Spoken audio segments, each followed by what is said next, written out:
Near mint condition, the home of collected editions. And check out that eye, that's exactly what we want to see. Woo, look at that panel, baby. And that, as they say, is that.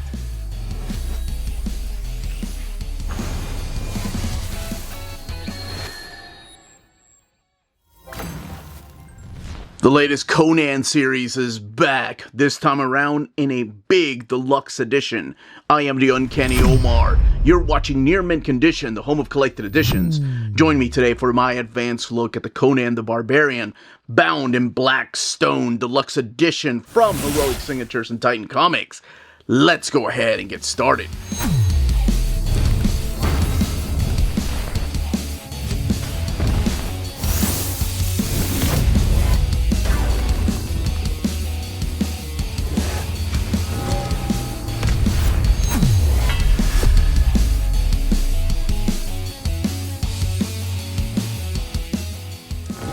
And welcome back, everybody. Before going any further, a big thank you to Heroic Signatures and Titan Comics for sending us an advance copy of this deluxe edition. This hardcover is due out in the direct market and book market on October 21st or 22nd, depending on where you get your books. And much like all the other Conan books, because of distribution, you may already gotten this, or you may have to wait until after the 21st or 22nd. Just keep that in mind.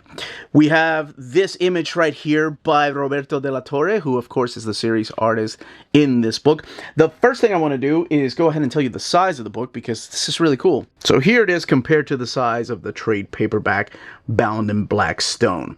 You can just see how much taller and longer it is than the trade. And I wanted to go ahead and put it next to an omnibus.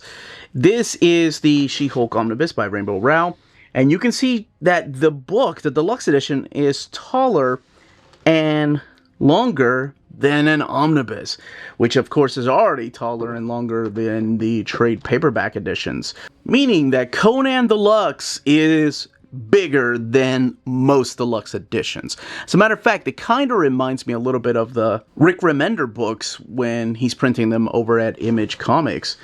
You just see it's just as tall, but honestly it's a little longer. Like the actual hardcover is a little bit longer than the Rick Remender books, which to me feel more like a library edition than the deluxe edition. But let's take a closer look at this. There is no dust jacket. Conan the Barbarian, by the way. Yes, there we go. You can see it there. We have a foil.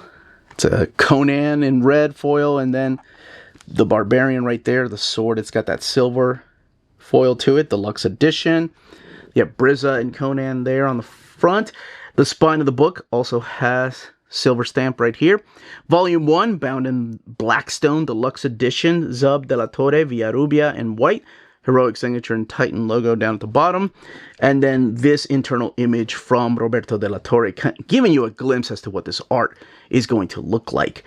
The ISBN, a little bit about the book, and some praise for the actual story in here. And the retail price of this is $39.99. Again, no dust jacket on this book. And just like their Omnis, there is a direct market cover. That direct market cover is also supplied by Roberto de la Torre, who of course is the series artist. And again, the retail price of this one is $29.99. And this does tell you, suggested for mature readers. That's mainly due to the violence and some of the nudity and, you know, Conan the way that he is. All right, let's go ahead and crack this open. We'll compare it a little bit to the trade paperback printing, and I'll give you just a small taste of what the story is like. And look at all the extras, because this does have more pages than that trade paperback.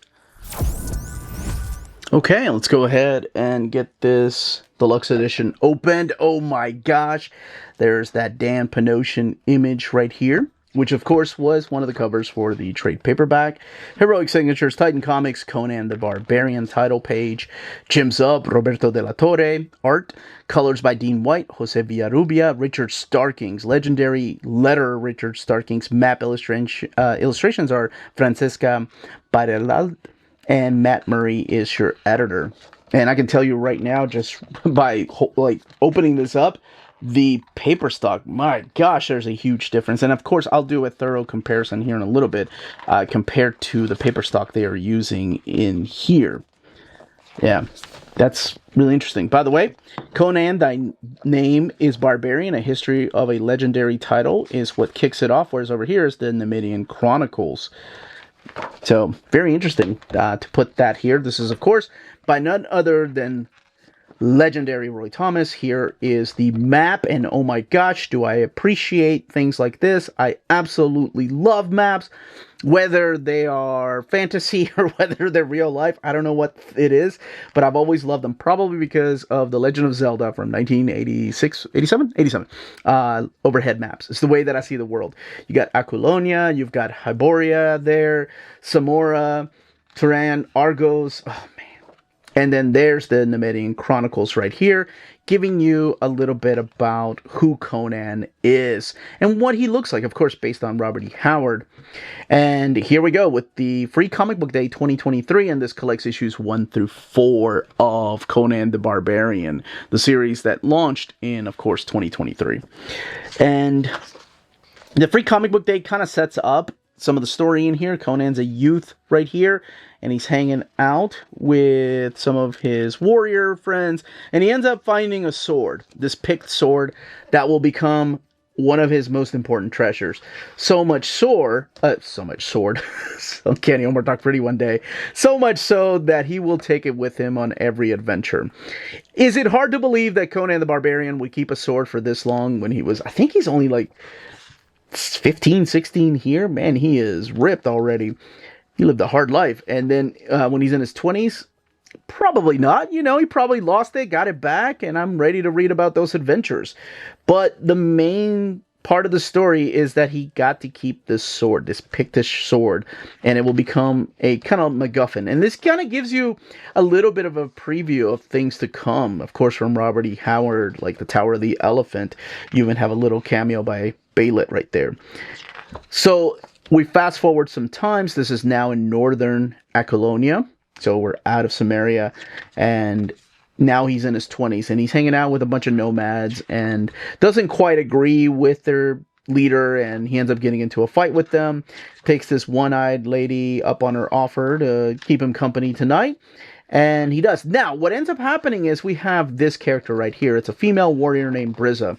Brizza comes in and warns these warriors, warns everybody in this small village that there is an army that is coming and nothing can stop this army. I know I've done an overview of the trade paperback, so I'm not going to go big into spoilers, but I did want to just kind of show you exactly what the pitch of the story is and what makes this stand out and why it was one of my favorite reads in 2024.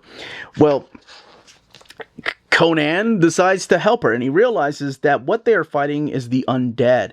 He notices that the head that they had cut off is still attacking some of the men, and during this time, Conan is still a little bit young, so he actually gets hurt a little bit. Like, some of these demons, some of these monsters, some of these zombies actually end up cutting him a bit.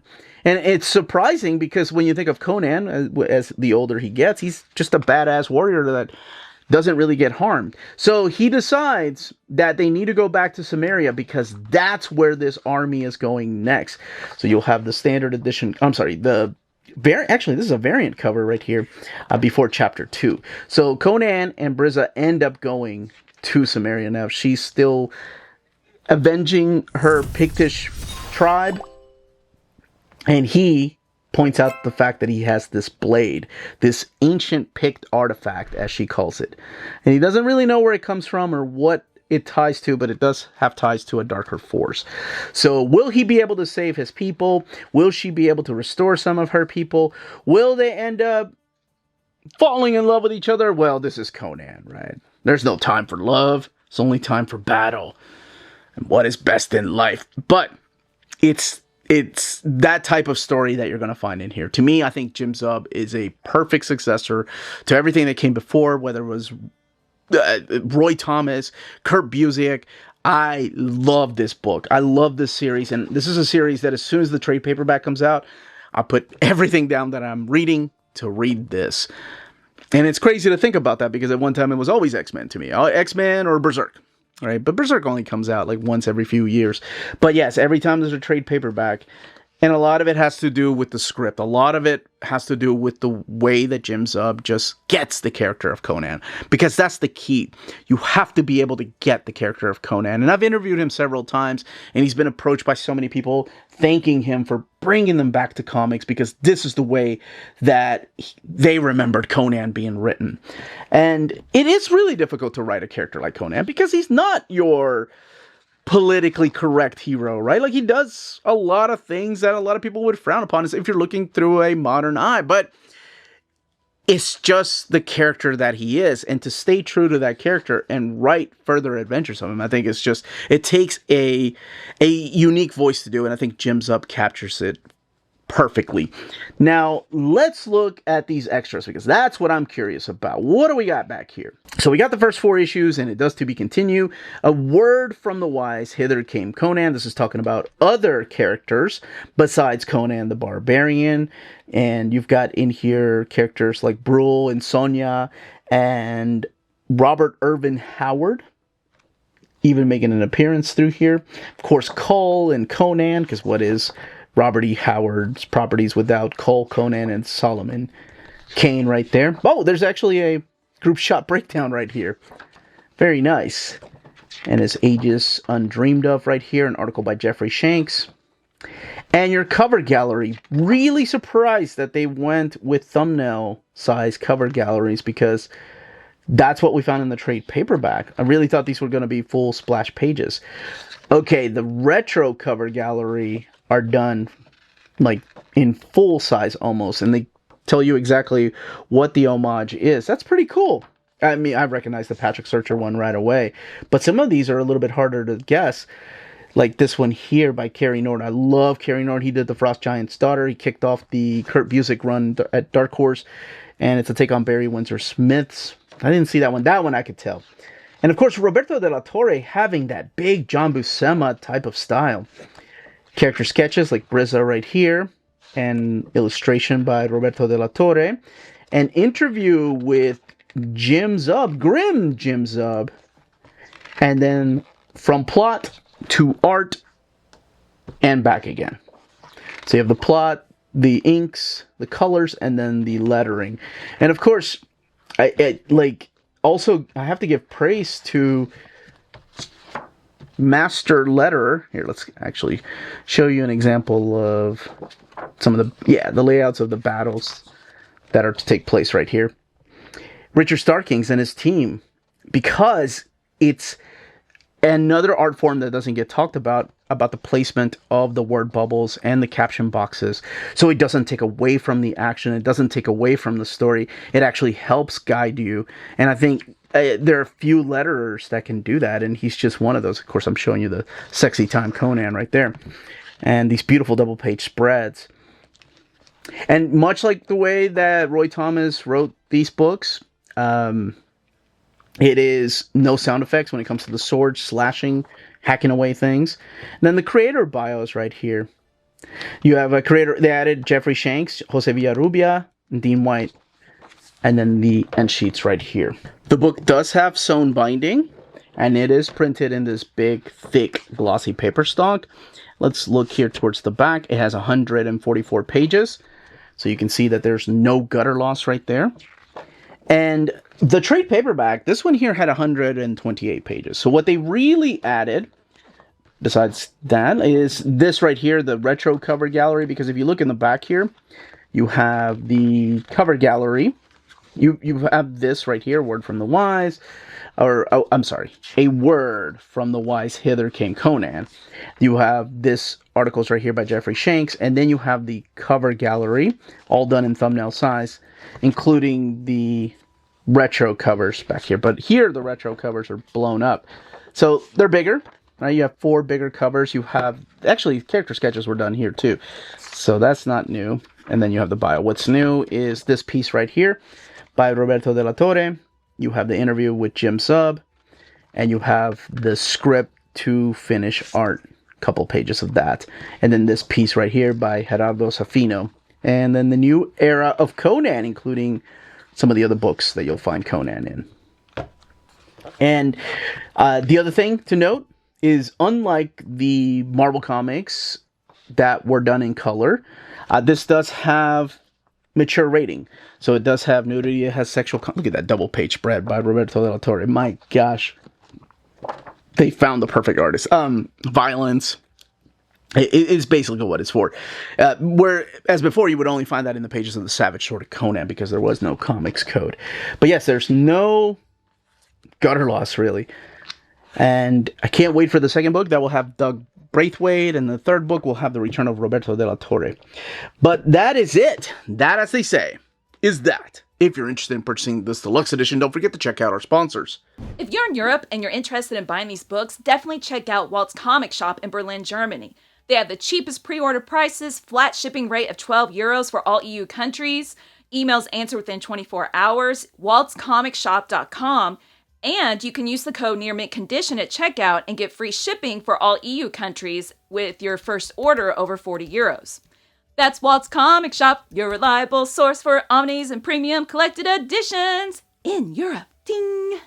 BD Cosmos, the Canadian leader in graphic novels. They have a physical storefront in Montreal, Quebec, and their website, bdcosmos.com, offers 25% off your order of over $99 or more, and free shipping everywhere in Canada for every order of $250 or more. Their shipping care is exceptional. Your books will stay cozy through the rough Canadian weather and arrive to you in near mint condition. After checkout, let them know Near Mint Condition sent you their way, and you'll be added to the monthly $25 gift card raffle. Entries are valid for new and returning customers. Don't be afraid to call or email them. Ask them questions. Their staff is always happy to help guide you towards the right purchase. Visit their website, bdcosmos.com, for more. BD Cosmos, with rewards and raffles taking care of customers in Canada.